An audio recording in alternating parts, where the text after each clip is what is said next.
Hey, what's up, y'all? Welcome back to my channel. So, y'all, the drama surrounding John Amos's death continues as now his daughter is saying that his will was changed prior to his death, and the family had no idea. Now, y'all, October 1st, the world found out via social media that John Amos had passed. What we didn't know is that he did not pass on October 1st. He actually passed 45 days before that on August 21st. So when I saw that, I thought that that was pretty weird, but didn't think too much more about it after that. I just thought that it was weird. Like, why are you telling people now 45 days later? But come to find out, y'all, we weren't the only ones who found out about his death via social media. His daughter and the rest of his family also found out via social media on the same day that we did. They had no idea that this man passed on August 21st, y'all. They found out that their father and family member passed 45 days before they were told about it, and then they still weren't told about it. They learned about it through social media. So that's just kind of messed up, and that's the all the doings of his son Casey. Like, y'all, I can't. When I did that video yesterday, I said in that video, somebody need to find him. Like, I would have to send somebody for him, because you don't do things like that. I don't care what type of relationship you have with your sister and with your family. You don't deny them that type of information like that. What I found out yesterday is that he isolated the family from John Amos for over a year. He was just doing a lot of weird things, and now come to find out, he changed this man's will without the family knowing about it. Y'all, I said yesterday that I hope that he did not steal his father's money, and that's what it's seeming like. He stole that man's money. He stole his money. And I'm also thinking that his sister filing elder abuse against him, who said that he was elderly, that he was abusing their father back about a year or so ago. I believe that. And now the elder abuse theory is coming back into play, because people are wondering why this man passed on a certain day, and you didn't even let his family, you didn't even let anybody know about it. He passed, you had him cremated 9 days after he passed, and the family still did not know about it. He went behind everybody's backs and did this. Now, what we know about his son Casey is that he's a known drug addict. He was arrested about a year or so ago. I actually think back in 2023, I remember seeing something about him being arrested for something that had to do something with drugs. So we know that he's a known drug addict. And then I found out yesterday that he suffers from mental illness. But I think that this man, I think that he stole his father's money. And that was the whole reason he handled the situation the way that he did. And then come to find out, his sister said that someone else was in the hospital posing as her, or posing to be a daughter of John Amos. Why would you go? Why would you do all of that? So now the family, like they said, they're not ruling out foul play, and I'm not. I wouldn't either, because at this point, it's just not looking right at all. That boy did some very foul ish. He really did some foul. Like, I'm serious, y'all. Like what I said yesterday, I will have to go find him. Like, I'm serious. I will have to go find him, and the outcome might not be good, especially since you threatened my life about a year or two ago. I'd be still that'll pop back up. I still be mad about that. Then on top of that, you gonna do something like this. So yeah, let me go find you. Like, you just don't do this. Y'all, every time I think about that, I will have to find his ass. Not only are they having to deal with the loss of a family member, or Shannon dealing with the loss of her father, Now they have to go through all of this trying to figure out what went on. Where is he? It's just it's just crazy. Why would he put them through this? Like he really hates his family to be okay with putting them through something like this. Just like I said, my mind would be all kind of messed up if I did something like this to my siblings or to my close family members where somebody in the family passed, especially if it was a parent who passed and I knew about it and I didn't tell you about it. That right there, not even the fact that he stole this man's money, but just off the fact that he passed, that this man passed and you didn't tell anybody. So yeah, y'all, let me play this video right here. It's about 6 minutes long. I'm not sure if I'm going to let the whole 6 minutes play, but she's really making a lot of valid points. And just to give y'all a better understanding of what they are going through right now and everything that transpired up until this point that her brother was doing. It's just crazy. So I'm going to play this real quick, y'all, and then I'll come back with whatever I need to say after that. I'll probably still go ahead and read the article too, also after I play the video. So I'm going to play this real quick for y'all. What happened here to make KC withhold the news of his death for more than a month and a half, for almost a month and a half? There are some things that aren't making sense. For example, Belinda Foster, who had claimed to be my father's publicist, was never contracted. We've never seen any paperwork to show that she was his actual publicist with my father's signature on it. She was living with my dad and brother and another person by the name of Eugene Brummett, and we believe that they're just grifters or super fans that came into my father's life at my brother's request. And we believe that the three of them conspired together to take advantage of my father, who was diagnosed in 2016 with Alzheimer's, Lewy bodies, dementia. I have it in writing from the hospital. My father, though, bounced back, was doing really well up until about 2022. We started to see that he could no longer really care for himself. And that was the point when my brother moved in and started making allegations that a caregiver was stealing money from him. Shannon, you were shut out. You were not able to see your dad toward the end of his life. What do you say the motive behind shutting you out and then, cremating the body almost a month ago? What do you say is behind all of this? I think it's several things. It's my brother's need to control. He struggles with drug addiction and mental health issues. We went through this with my mother, but it didn't play out publicly because she's not a celebrity. I think that my brother had him cremated quickly so that law enforcement couldn't do and the family couldn't ask for an autopsy. We knew that my father had congestive heart failure. He's had congestive heart failure. We know that he wasn't in any kind of hospice care or home care. My dad had the best insurance through SAG AFTRA. He should have been at Cedar Sinai. We know that they dropped him off at I believe it was Inglewood Hospital. Makes no sense, but it also means that they had no medical records there. We know that Belinda Foster was posing as either me or his daughter. We found that out from the hospital. My daughter will share more on that.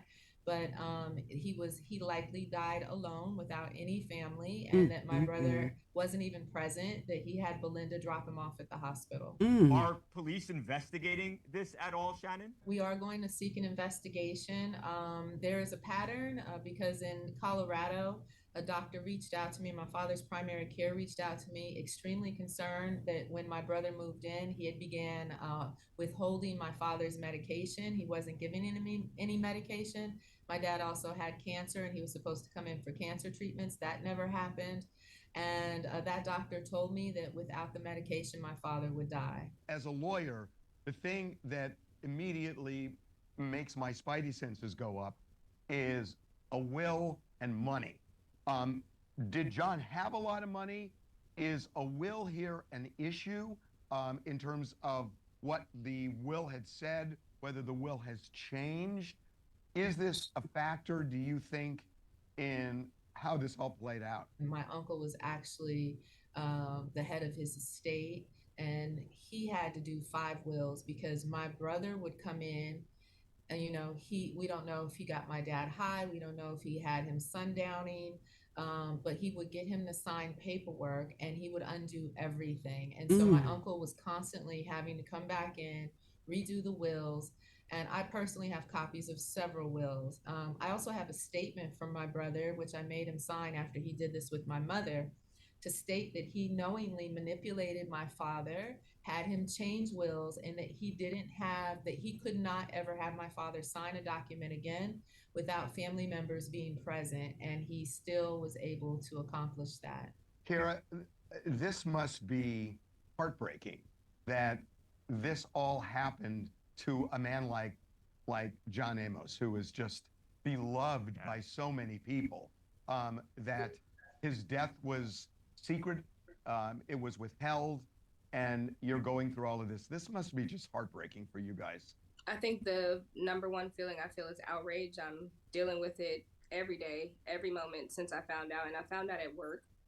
I'm an educator, so luckily I had my students, so I couldn't even react in the moment. But finding that out, I can't even wrap my head around it. I don't know how a human being can do that. And I really just feel like the entire family was robbed of any last moments, any last anything. And then to further go forward and cremate him against his wishes, number one, there's a special place. That's all I can say. My grandfather deserved better. My mom only ever tried to get him to just a comfortable place. Mexico, Jamaica, wherever he wanted, so he can be taken care of. This was not what he would have wanted, and I know that with every fiber of my being. Yeah, I'm just sitting here shaking my head. And I know everybody's thinking the same thing. Like, dude, if I find you, it's gonna be on. Because just like she just said, he robbed them of all of that. First of all, they had to find out the way that they did. And then on top of that, to find out that you done cremated him, and then all of the things that he went through, he stole that man's money. Did not know at the time that John Amos was suffering from dementia and Alzheimer's. Like his daughter just said, he was suffering from those since he was diagnosed with those, I think she said, back in 2016. So he played him. He played him. And those people who he had, those other 2 people that she mentioned, that her brother had moved in, those probably were drug addict friends. That's what I'm thinking about, y'all. Those probably were drug addict friends. They were sitting there doing drugs in that man's house, going through that man's money. And then when he passed, then y'all took the rest of whatever it was, because he went through all of that, changing wills and all. Y'all. I'm telling y'all. I just can't believe that somebody, I can't, well, yes, I can, because people in this world are cruel and evil. And that's why I don't mess with people too much. I don't even care to be out and about and around people like that, because I don't want to have to hurt anybody. I don't bother anybody. So please leave me alone. So in order to avoid going to jail or being unalive, I don't want to be out there dealing with them, because I don't want to be out there dealing with them. But let me read this article, y'all. It's probably pretty much going to say whatever, what she was saying in the video. But just in case y'all may have missed some points or couldn't hear it or whatever the case may be, I'll go ahead and read the article anyway. So it says, John Amos' will was changed without family knowledge. Daughter points finger at brother. John Amos's daughter, Shannon, is claiming her brother, Casey, colluded with 2 others to take advantage of the declining actor, alleging his will was changed before his death. Shannon appeared on TMZ Live Thursday, where she was joined by John's former business manager, Paul Baldessare, her daughter, Quiera Colston, and John's goddaughter, Amy Gotti, to sound the alarm over their unanswered questions about the shocking circumstances surrounding the Good Time star's death.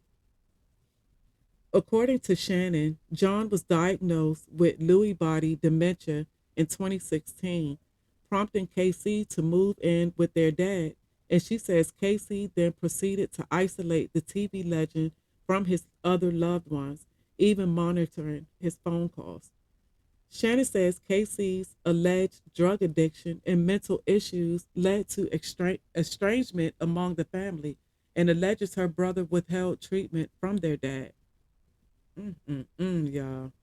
Baldessare, John's ex business manager, also claims he and two other individuals were the actor's powers of attorneys before Casey allegedly took their place without any decision. Shannon said, "My uncle was actually the head of his estate, and he had to do 5 wills because my brother would come in and would get him to sign paperwork. He would undo everything." As TMZ previously reported, Casey announced John's death through a statement on Tuesday, claiming the Amos patriarch passed away from natural causes in Los Angeles in August. Shannon said Tuesday she learned of her dad's passing through the media, pondering why it took 45 days for the death to be announced. And Casey had John's body cremated 9 days after his death without a funeral and without notifying the family. She added, "I think that my brother had him cremated quickly so that law enforcement couldn't do and the family couldn't ask for an autopsy. We knew that my father had congestive heart failure. We know he wasn't in any kind of hospice." Shannon accused Casey of elder abuse last year, which her brother and father both denied at the time. In July 2023, Casey was arrested for threats he allegedly made against Shannon that he had her fearing for her life. The family had made it clear this dispute is not about money. The family is planning a memorial for John Amos for November 23rd in New Jersey, with details to be released soon. We've reached out to Casey for comment. So far, no word back. You won't get a word back from Casey. You won't get anything back from him. That man high somewhere. He living it up off that money. He's high out of his mind. He might not even know what's going on right now. But this is just sad, y'all. This is just sad. This is just sad. Just like I said, when I found out on the day that we found out that he passed, that he really didn't pass. I mean, that he really passed over a month before everybody found out. But I still didn't, just like I said, y'all, was still kind of up in the air about it. I thought it was weird, but at the same time, it could have been something that the family may have wanted. And I got that. I understood that part. But then when his daughter came out and said that she didn't find out until October 1st, and the rest of the family didn't find out until October 1st, then that made me definitely know that something was weird, and all that stuff that I was hearing about his son and all of the things that he was doing and all of that stuff came in my mind. And I said to myself, I hope this man did not I hope that there wasn't any foul play surrounding this man's death, because he didn't deserve that. His family doesn't deserve what they're going through right now. Who wants to go through this type of stuff when you're grieving the loss of a loved one? And then you have all this other stuff sitting on top of it that you have to deal with. Like, it is just it's sad, y'all. So hopefully they get the justice that they need and get the justice that they deserve, and maybe Casey can, he'll be put in jail. Just like I said, though, who knows? But if I don't know how much money John Amos had, but I'm sure that I'm sure that his son, I'm sure that he's been high. He's been high ever since. As far as we know, no one's heard from him, so he may have OD'd somewhere. Who knows? But it's just sad all the way around for the family, y'all. Again, RIP to John Amos. I did not think that I would still be, needing to make a video about John Amos 4 days after, 3, 4 days after we got the news, y'all. But it's sad what's going on with him, and it's sad the circumstances around his death. It's just sad, y'all. So again, RIP to him, and thank y'all for watching my video. I'm out.